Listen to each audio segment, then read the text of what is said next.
calculating which songs to put on which side because of the time that you had left over. Oh my God, that's so freaking true.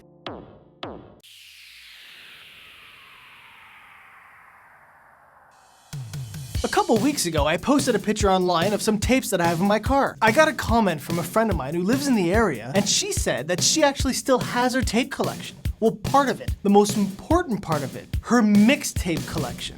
Hello. Hello, how are you? So I asked if she can drop it off, and she did, like within a day. Look at this. Mixtapes, Emily. Is that why you wear that shirt today? Yes. So I want to talk about your mixtape collection. Okay. So right here is the collection. I can't wait to see what's inside, but I thought, let's be safe. I haven't opened it up yet. Let's open it outside first before we bring them into the office. Those ones in there are so precious to me. All I remember is laughing and having fun and listening to all those tapes all the time. So what is a mixtape? A mixtape is a collection of songs that you've gathered together and put in a specific order for a specific reason. It was kept rewound and it's still intact. The mixtape at its core still exists today. So if you're 20 years old and watching this, God knows why,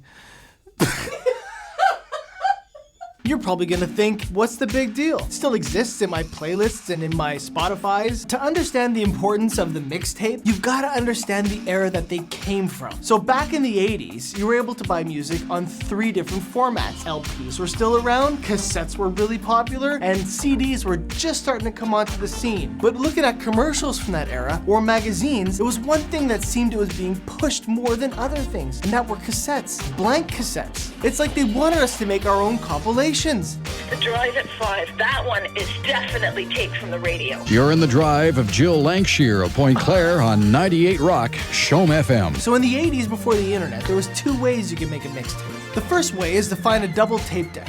Like, oh no, it's not a double tape deck. You find the album, you put it in one side. You find your song, and then you bounce it on the other side, which has the blank tape. The second way is to wait for the radio to play the song. You get really ticked off that the DJ was talking over the song you were trying to record. Yeah. These were the stresses of making a mixtape.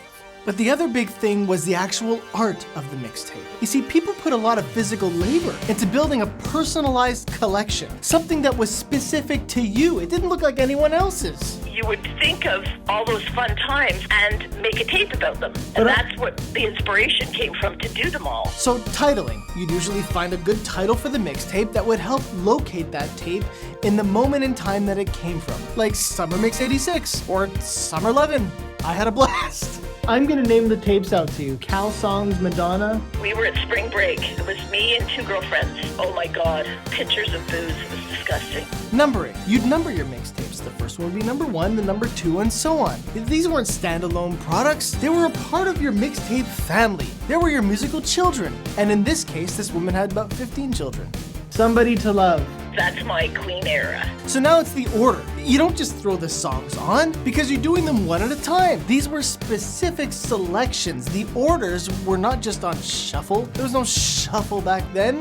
The next song that was going to be on the tape, because you played it so much, if I hear the song on the radio, what comes into my head is the next song on my tape. And that's the way you're going to hear the songs for what you probably thought was the rest of your life. And to press rewind and play, rewind and play again, oh, it was the best.